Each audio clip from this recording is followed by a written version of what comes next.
CPFL Energia apresenta. Somos quase 7 bilhões de seres humanos no planeta Terra. Nossas necessidades impulsionam mercados, movem indústrias de produtos e serviços, modificam leis, estimulam movimentos sociais. Precisamos de energia para manter tudo isso em movimento. Que caminhos nos levam ao equilíbrio perfeito entre consumo, produção energética e sustentabilidade? Que caminhos garantem a sustentabilidade energética de um país como o Brasil, que consome cada vez mais? Estamos nesse caminho? Eu sou Amir Klink e juntos iremos trilhar os caminhos da energia.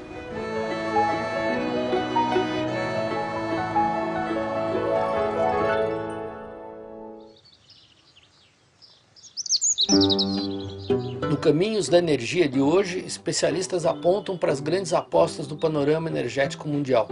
Eles discutem sobre combustíveis fósseis e fontes renováveis, analisam as questões que mais preocupam a sociedade nas áreas de energia e meio ambiente e investigam possíveis soluções para que o abastecimento de energia seja mais eficiente e sustentável. E antes a preocupação mundial era com a escassez de energia, hoje a crise tem um nome, é o chamado aquecimento global. E para que isso deixe de ser uma preocupação, só existe uma saída: reduzirmos as emissões de gases poluentes, investindo em alternativas mais limpas de geração de energia e em eficiência energética. Resta uma pergunta: o que o futuro reserva para sociedades que apostarem em formas inteligentes de geração, transmissão e uso de energia? Hoje vamos pensar no amanhã e você está convidado para essa reflexão.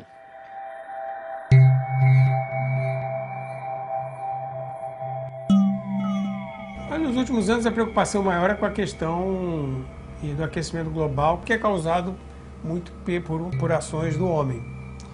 Então o mundo está se preparando dentro desse contexto, dentro desse conceito também de futuro, o mundo está se preparando para produzir energia e usar energia de uma maneira melhor.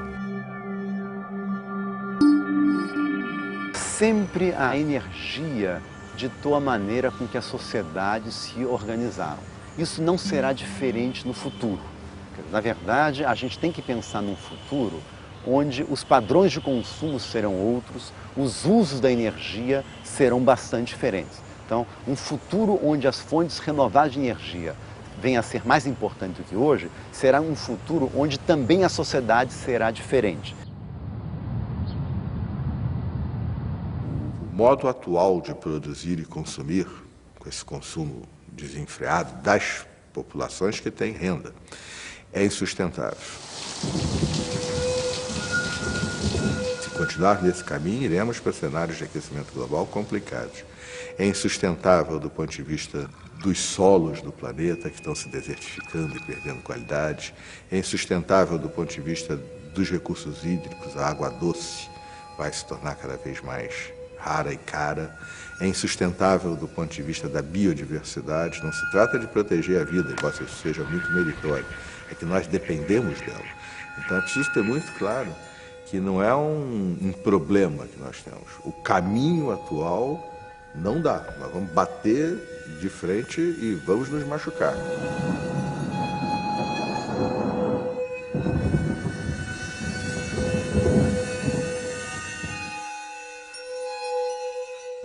Então, o nosso desafio é mudar muito a maneira de pensar em relação a reduzir o nosso consumo, numa busca de uma felicidade, de um conforto, de uma integridade de sociedade que não seja apenas calçada no fato do consumo. O consumo é que gera aumento de consumo de energia, disposição de resíduos e todos os impactos que estão aí rondando as nossas cidades, rondando a nossa sociedade. A energia é absolutamente essencial para o bem-estar das populações.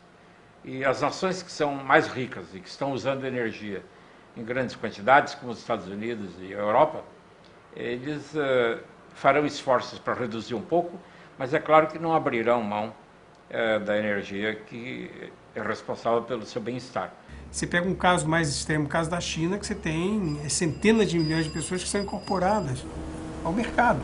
Que nós temos no mercado e todas essas pessoas querem entrar no mercado, tem direito de entrar no mercado. Você não vai prender essas pessoas dentro de um sistema quase medieval de consumo, de produção de bens e serviços. E essas pessoas vão demandar muita energia. O maior desafio do setor de energia é, conseguir produzir energia, principalmente para ajudar centenas de milhões de pessoas, centenas e centenas, a poderem viver de um modo melhor do que vivem hoje. Então nós vamos ter que produzir energia. O segundo desafio é como produzir essa energia sem esquentar o planeta. O que significa uma transição tecnológica, possivelmente uma das mais aceleradas de toda a história econômica da humanidade. Nós, num curto espaço de tempo, sairemos da civilização dos combustíveis fósseis para economias de baixo teor de carbono. É algo que é uma engenharia muito complicada, não só do ponto de vista tecnológico, mas do ponto de vista político, econômico, social. Todo mundo ganha dinheiro daquele jeito. Tem um outro jeito. O cara que ganha dinheiro daquele jeito, ele não quer mudar rápido, não, ele quer mudar devagar. Por outro lado, nós, que não queremos que o planeta esquente, queremos que mude tudo muito rápido. Trata-se de política com P maiúsculo, é isso que todos nós temos que fazer nesse tema, no Brasil, na Índia, na Finlândia, onde quer que seja. Eu acho que o Brasil precisa abrir mais o olho para essa questão. Acho que o Brasil, que sempre foi ponta na área de energia, o Brasil sempre foi na frente na área de desenvolvimento de hidrelétricas, de grandes barragens, de equipamentos. O Brasil é ponta na área de produção de petróleo. Enfim, mas o Brasil não está se preparando, na minha opinião, para esse futuro que está se desenhando aí.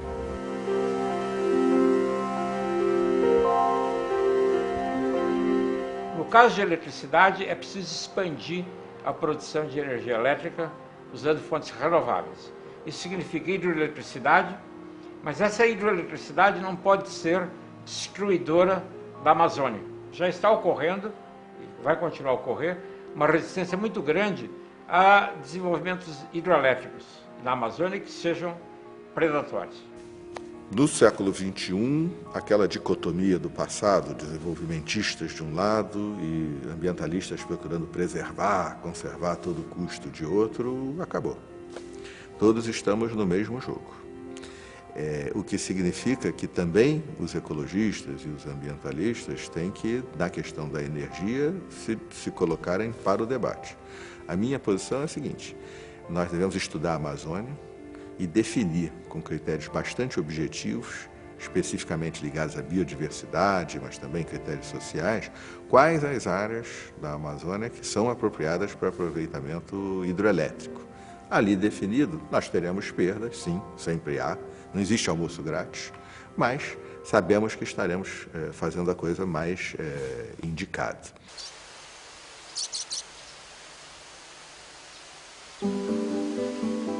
Onde foi introduzido o maior crime na Amazônia não foi o uso da madeira. O uso da madeira, se feito com manejo, permite que a floresta produza eternamente.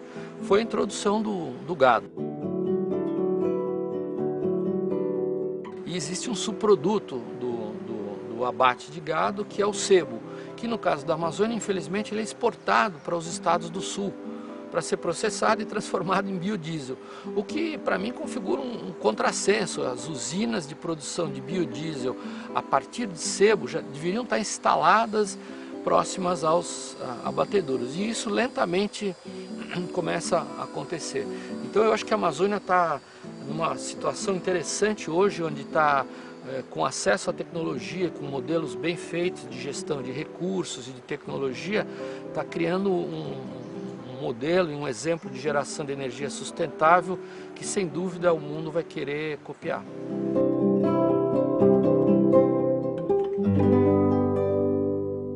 Mas a gente ainda vê que o Brasil, o grande desafio dele é discutir toda essa matriz. A gente, talvez pela abundância de fontes de energia, a gente ainda não consiga direcionar muito bem pela sociedade um rumo a ser seguido. O que a comunidade quer? São hidrelétricas? São solares? Cada uma dessas energias, ela tem um determinado impacto, seja ele ambiental, seja ele social, ou seja pelo custo. O Brasil é um país do ponto de vista energético, relativamente privilegiado. Ele é autossustentável na produção de petróleo e a produção de quantidades cada vez maiores de etanol, de cana-de-açúcar, está substituindo gasolina e eventualmente vai substituir o diesel também. Ou seja, a tendência é que o consumo de petróleo, que é um combustível fóssil, diminua no Brasil.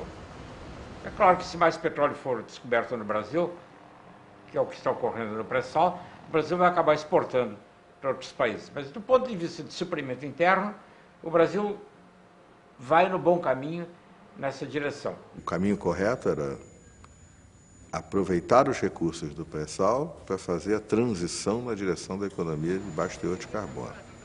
O que eu assisto, me dá a impressão, às vezes, é de uma aposta inteira no pré-sal. Ou seja, vamos mobilizar, vamos alavancar todos os recursos financeiros, humanos, tecnológicos para o pré-sal. De outro lado, o desenvolvimento das fontes renováveis de energia precisa de um Estado com capacidade de planejamento, indutor e muitas vezes de subsídio.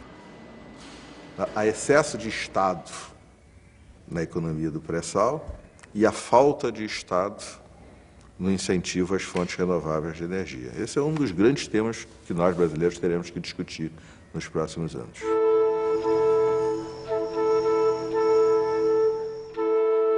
A economia verde é justamente uma tentativa de produzir e consumir tanto produtos, objetos, quanto processos que considerem essas agressões que estão dilapidando a capacidade da natureza de continuar nos entregando serviços fundamentais dos quais a qualidade da vida humana depende.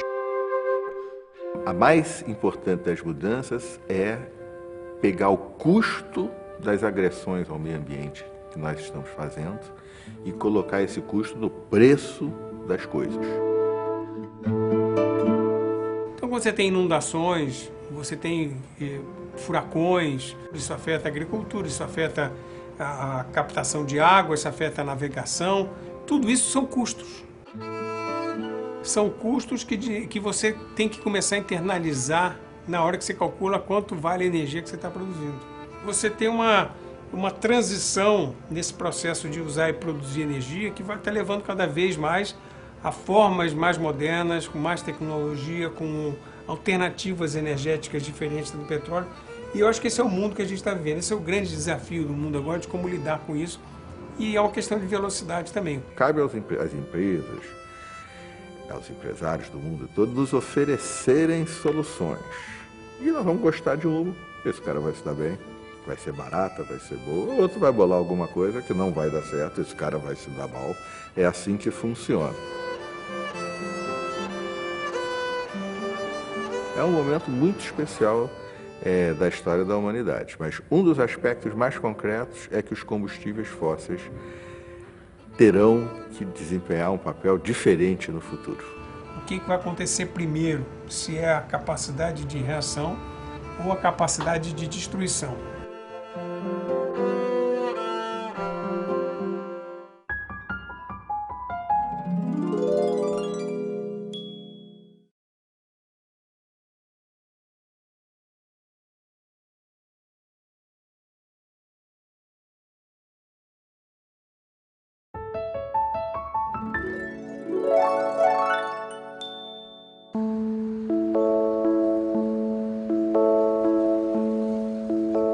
O futuro do sistema elétrico mundial terá um componente de rede inteligente, os smart grids, terá um componente de fontes renováveis de energia, terá um componente de eficiência energética. Será um sistema mais diversificado, menos dependente de uma fonte apenas de energia e um sistema muito mais limpo, compatível com os desejos de sustentabilidade que a sociedade hoje acordou e entende que é o futuro que ela busca.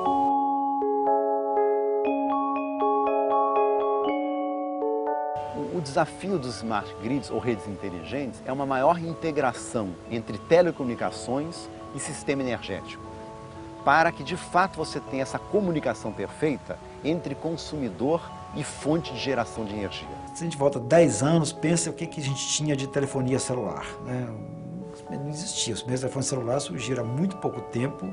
E você lembra daqueles tijolos que a gente falava aí, aqueles monstruosos. Hoje você está num pequeno telefone celular, você está em qualquer lugar do mundo, fala com todo mundo. E isso houve uma revolução na área de comunicação. A parte do desenvolvimento tecnológico, principalmente de eletrônica, de tudo, está chegando agora na área de energia. A tecnologia está chegando formas de equipamentos que vão poder permitir um uso muito mais racional da energia. Hoje um sujeito com uma casa cheia de painéis solares na Califórnia, ele sai de férias, vende energia elétrica para a companhia. Naquele período ele não só não está usando, como está dando energia aos outros.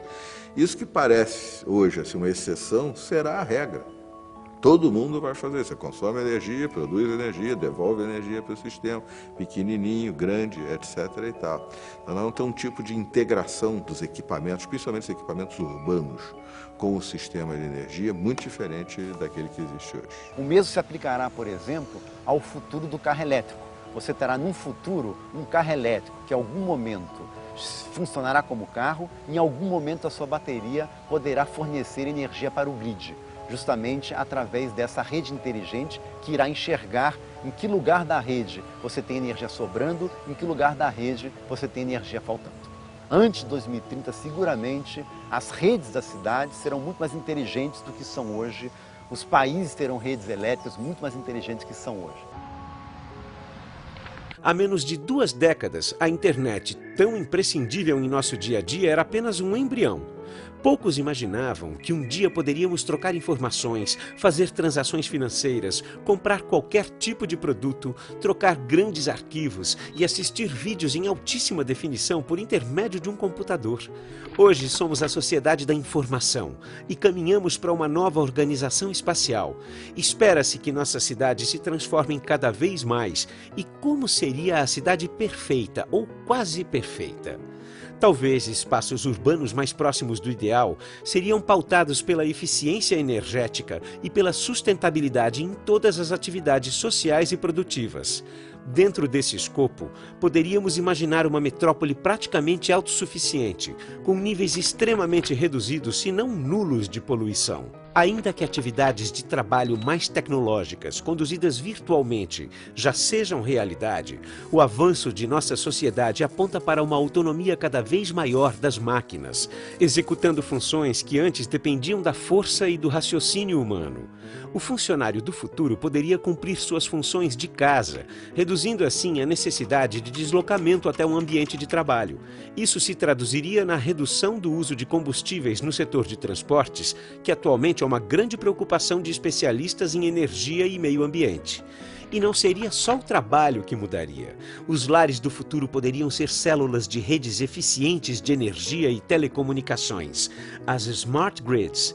Quem sabe daqui a alguns anos as redes de distribuição de energia possam ser automatizadas, capazes de medir a qualidade da transmissão e os níveis de consumo de maneira mais inteligente.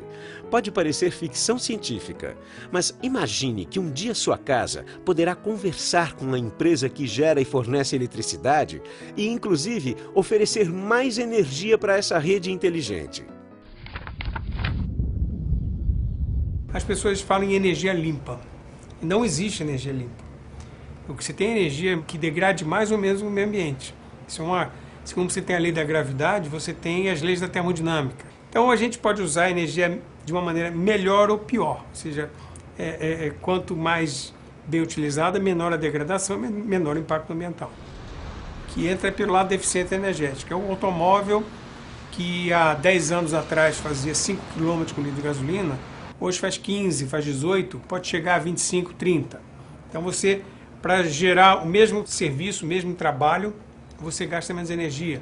É a lâmpada que hoje dura 10 vezes mais, consumindo 30%. Então é outra forma, é como se você estivesse acrescentando energia sem produzir energia. E essa energia da eficiência energética é energia menos poluente. Esse é um dos barcos mais econômicos hoje no mundo, operando na Antártica. No começo era só uma questão de interesse nosso, de curiosidade técnica ou científica, e aos poucos a gente está percebendo que é uma questão hoje de viabilidade, quase de sobrevivência.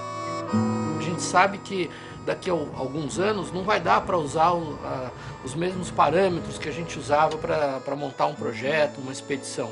Esse ano a gente deixou o barco na Antártica por 1 ano e ele consumiu em 1 ano um montante de combustível que um navio consumiria em 6 horas.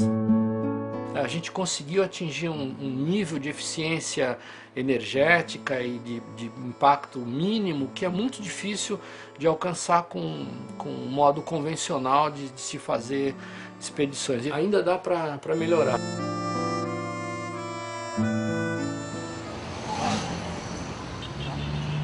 No futuro, as cidades elas têm que apresentar uma alta eficiência energética. Eficiência em relação a transporte, eficiência em relação à disposição de resíduos sólidos e resíduos líquidos. São características que vão envolver sobremaneira a eficiência energética. Hoje não é a realidade que a gente vê, principalmente nas grandes cidades. Grande parte da população do mundo está nas cidades, né? E consome nas cidades. E pode ser que o estrago que ela faça apareça mais fora da cidade, em muitos casos, né? Mas os hábitos de consumo, a cabeça, a mentalidade, o rumo que a humanidade toma, se toma nas grandes cidades. Se a gente não aumentar a nossa eficiência no consumo, né, de tudo, de todos os recursos naturais, não vai ter recurso natural no mundo para satisfazer as nossas demandas. Então acho que a cidade inteligente ela só vai acontecer, né, quando nós, né, que somos os donos da cidade, nós que vivemos nas cidades, entendermos que a gente tem que ter juízo e tem que olhar a natureza de outra forma, né, de uma maneira mais inteligente que a gente não olha, né? A gente é muito predador ainda, né? E tem que deixar de ser predador.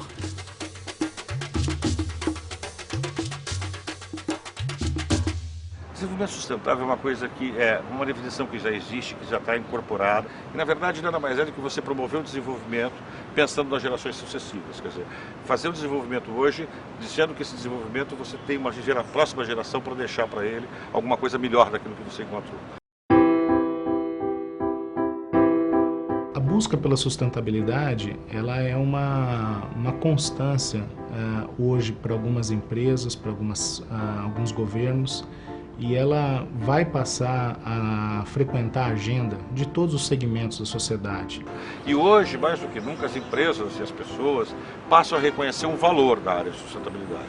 Significa o seguinte, que as pessoas e as empresas entendem que sustentabilidade gera valor e gera ganhos reputacionais muito grandes. Então hoje, mais do que nunca, as empresas necessitam de um valor maior, e esse valor maior está na sua ação sustentável, na sua ação responsável com a questão ambiental. Eu hoje acho que a questão da sustentabilidade ela perpassa qualquer viés setorial. Ela não está concentrada apenas em energia, em transportes. Ela se vê hoje nos cosméticos, na mineração, na agricultura. E os próprios investidores, eles valorizam isso, eles sabem que essa questão é importante. As grandes empresas de capital aberto do mundo inteiro, elas tentam buscar práticas de sustentabilidade, de publicar relatórios de sustentabilidade, serem transparentes em relação a isso, porque isso agrega valor às próprias empresas. Então o consumidor, o cidadão, ele tem um poder de ação para movimentar e modificar a forma de produzir das empresas que é muito grande. As dificuldades que a gente pode enfrentar no caminho para a sustentabilidade são muito mais a falta de vontade política dos governantes ou a falta de iniciativa das empresas. Mas o que eu tenho sentido é que essa coisa tem aumentado, né? A vontade dos governantes de demonstrar que estão fazendo ações responsáveis com a questão ambiental, a vontade das empresas de demonstrar para o seu consumidor a mesma coisa. Quer dizer, eu acho que a gente está indo por um caminho bom. E como a gente já tem alguns gaps na frente, eu acho que a gente pode chegar mais rápido a tudo isso. quais serão as fontes de energia, quais serão as tecnologias, como será o modo de produzir e consumir em economias de baixo teor de carbono, isso não tem resposta antes, não são intelectuais, professores, a gente dá um espetáculo, mas isso é um processo em construção histórica. Depois, os cientistas, os professores, os intelectuais vão lá e tentam explicar o que aconteceu. Mas isso é a história se movendo de modo muito rápido, neste século XXI, com desafios inéditos, que nunca a humanidade antes se defrontou. Energia é um dos aspectos dessa mudança. Mas a mudança terá que ser bastante maior. Até hoje, nós vivemos como se existisse almoço grátis na relação com a natureza do planeta. Hoje nós continuamos a viver assim, mas já sabemos que não tem almoço grátis, que a gente dá e recebe. Nós vamos ter que incorporar esse conhecimento às nossas vidas, à economia, à sociabilidade do planeta.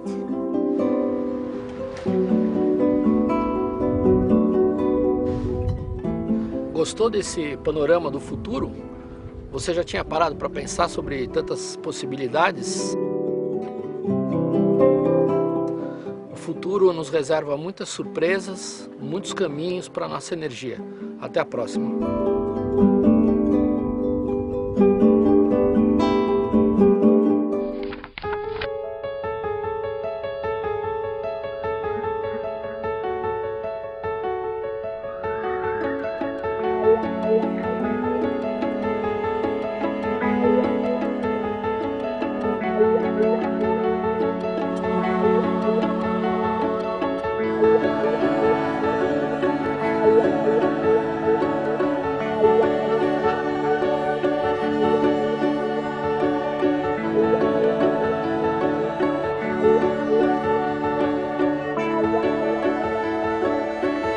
Uma realização CPFL Energia.